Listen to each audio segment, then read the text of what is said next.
اگر از خود می‌پرسید چرا زنان کرد را در سراسر جهان می‌بینید که موهای خود را می‌بافند و آن را در شبکه‌های اجتماعی به اشتراک می‌گذارند، این درباره امتناع زنان کرد است از سر خم کردن در برابر نیروهای تاریک تروریستی اسلامگرای افراطی که می‌خواهند آنها را تحقیر کنند، محو کنند و به سکوت وادارند.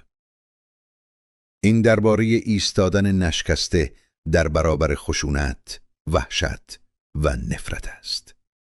آنها پیامی به این نیروهای تاریک می‌فرستند. می‌توانید یک مبارز را بکشید، می‌توانید به یک پیکر بی‌حرمتی کنید، اما هرگز نخواهید توانست آنچه ما هستیم را شکست دهید. این داستان بسیار پیش از مرزهای مدرن آغاز می شود.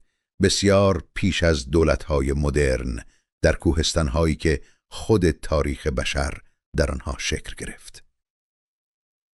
سرزمینی که امروز با نام کردستان شناخته می شود و پیرامون کوههای زاگرس قرار دارد، یکی از کهن‌ترین مناطق مسکونی پیوسته در جهان است.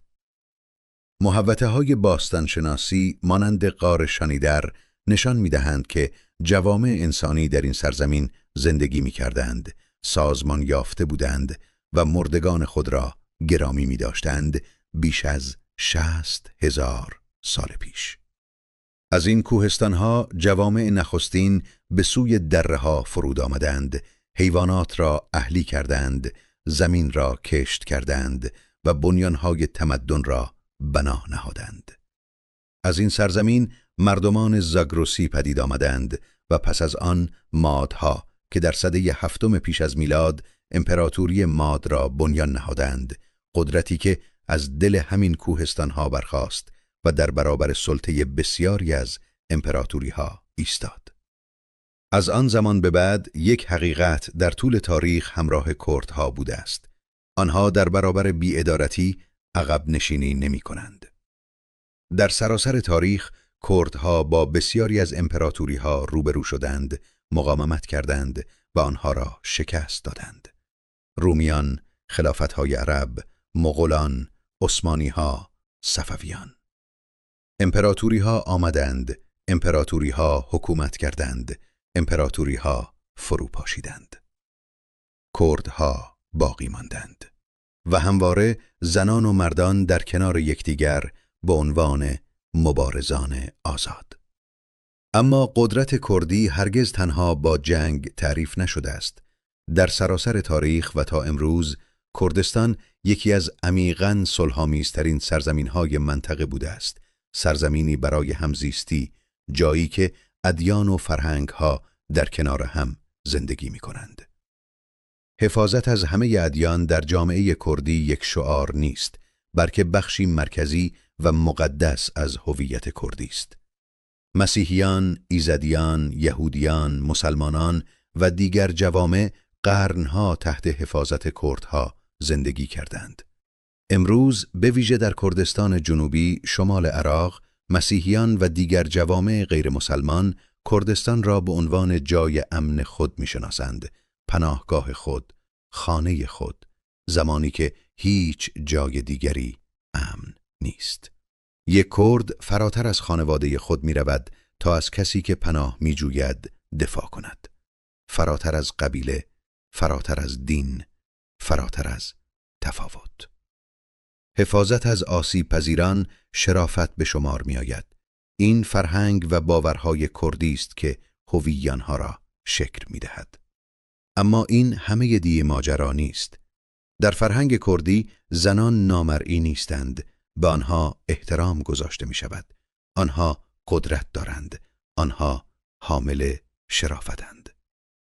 در برهه‌هایی اقتدار آنها هم سطح مردان بوده و گاه فراتر از آن. به همین دلیل است که زنان مبارز کرد یک استثناء نیستند. آنها ادامه یک مسیرند. زنان کرد به عنوان برخی از نیرومندترین و باکاکترین مبارزان شناخته می شوند. آنها مادرانی محبوبند، عمیقاً انسانی و سرشار از مهربانی، ریشه‌دار در جوامع و ارزش‌های خود. اما در میدان نبرد به مبارزانی بسیار منضبط و مرگبار بدل می شوند. بی تردید بر موضع خود می ایستند و از تسلیم سرباز می زنند. در سال 2014 زمانی که گروه موسوم به دولت اسلامی ظهور کرد و نسل کشی، بردهداری و وحشت را گسترش داد، با مردمی روبرو شد که از تسلیم سرباز زدند. در روژاوا، کردستان غربی، زنان و مردان کرد بر روی زمین با دولت اسلامی جنگیدند، در حالی که ایالات متحده و متحدان غربی پشتیبانی حیاتی هوایی فراهم می‌کردند. آسمان با پشتیبانی متحدان بود، زمین به دست کردها دفاع شد. بیش از 15,000 مبارز کرد، زن و مرد جان خود را در راه شکست دادن دولت اسلامی فدا کردند. اما این زنان مبارز کرد بودند که جهان را شگفت زده کردند. در منطقه‌ای که ایدئولوژی افراطی می‌کوشید زنان را به کلی محو کند، آنها مسلح، منضبط و بی‌هراس ایستادند. آنها برای جلب توجه نجنگیدند، برای نشنگیدند. آنها برای آزادی جنگیدند، برای همه. پس از شکست دولت اسلامی داستان به پایان نرسید. در ژانویه سال 2026 در حالی که جنگ سوریه وارد فصلی دیگر از خشونت شد، گروه‌هایی مسلح همسو با ساختار جدید قدرت در سوریه به سوی مناطق تحت کنترل کردها پیشروی کردند. این نیروها شامل گروه‌های اسلامگرای افراطی بودند با ایدئولوژی‌هایی بسیار نزدیک به جورج القاعده. اونها به مناطقی یورش بردند که سالها توسط خودمدیریتی کردی همپیمان ایالات متحده اداره میشد. مناطقی که جنگیده بودند، خون داده بودند و برای شکست تروریسم به نمایندگی از تمام غرب و همه ما فداکاری کرده بودند. این یک اتفاق تصادفی نبود. این لحظه ای از رها شدگی بود. مردمی که در خط مقدم برای جهان ایستاده بودند، ناگهان در برابر همان تاریکی که به نابودیش کمک کرده بودند، بی دفاع رها شدند. در جریان خشونت‌هایی که در هفته 3 ژانویه سال 2026 رخ داد، یک زن مبارز کرد، یک تک‌تیرانداز حرفه‌ای، آخرین مقاومت خود را رقم زد. او با تفنگ تک‌تیرانداز خود پیشتر بیش از 20 مهاجم تروریست را از پا درآورده بود. زمانی که مهمات تفنگ تک‌تیراندازش تمام شد و نیروهای تاریک حلقه را تنگ کردند، او متوقف نشد. سلاح کمری خود را بیرون کشید و در فاصله نزدیک به نبرد ادامه داد و تلفات و جراحات بیشتری به مهاجمان وارد کرد. او که حاضر نبود زنده به دست نیروهای تروریستی اسیر شود، آخرین گلوله سلاح کمریش را به کار برد و با انتخاب کرامت و شرافت تسلیم را نپذیرفت. پس از مرگش همان نیروها به پیکرش بی‌حرمتی کردند. او را از ساختمانی بلند به پایین پرتاب کردند و از بقایای جسدش به عنوان پیامی از وحشت سوء استفاده کردند. اقدامی وحشیانه برای ایجاد رعب و سلب انسانیت.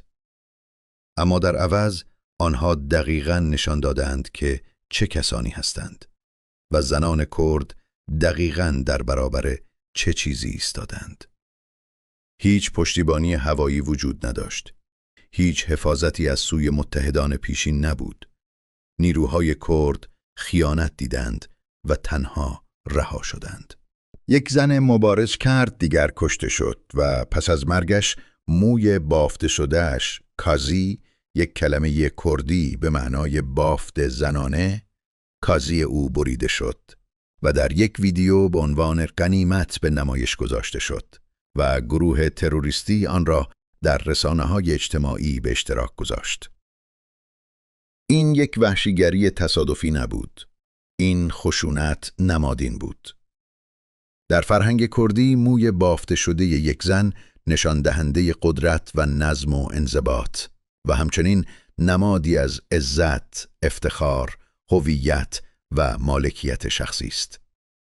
زنان کرد موهای خود را برای تحرک در نبرد می‌بافند و به عنوان یک اعلام نمادین از اینکه چه کسی هستند. بریدن آن به معنای تحقیر بود، به معنای پاک کردن معنا بود، به معنای شکستن نمادی بود که هزاران سال در فرهنگ کردی پابرجا مانده است. خب شکست خورد. در سراسر کردستان و جوامع پراکنده جهانی میلیون‌ها زن و دختر کرد به همراه زنان غیر کرد در همبستگی پاسخی برخاست. زنان موهای خود را بافتند. آنها آن را به صورت عمومی در رسانه‌های اجتماعی به اشتراک گذاشتند. آنها تحقیر را به مقاومت تبدیل کردند. پیام آنها واضح بود: یک بافت را کوتاه کن و میلیون‌ها گیسو بافته خواهند شد. این بافته مد نیستند. آنها خاطره هستند. آنها سوگواری هستند. غرور نماد ایستادگی در برابر بی‌عدالتی. آنها اندوهی هستند که به غرور تبدیل شده است.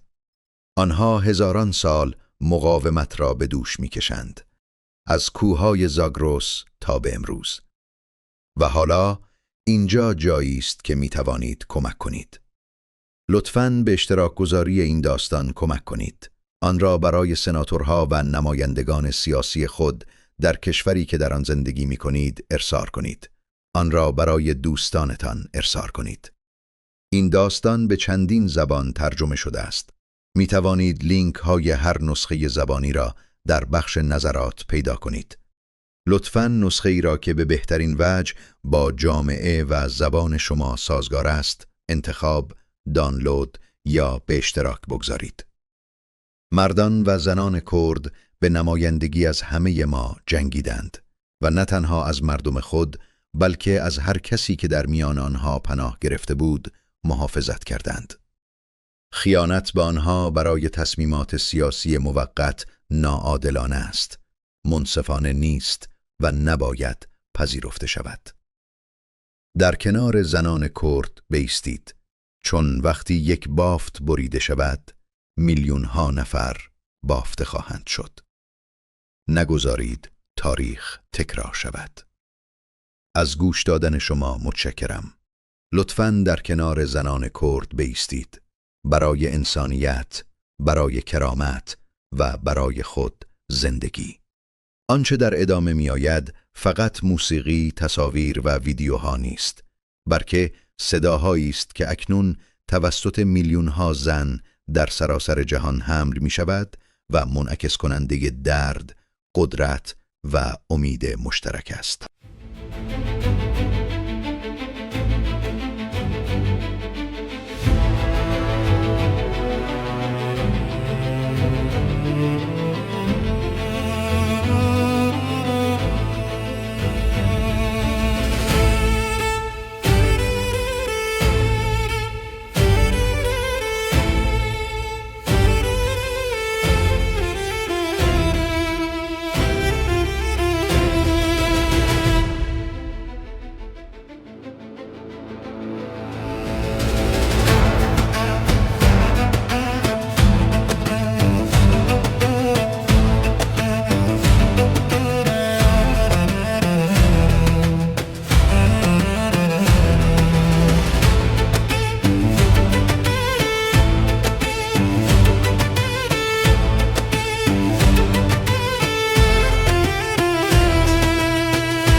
شهر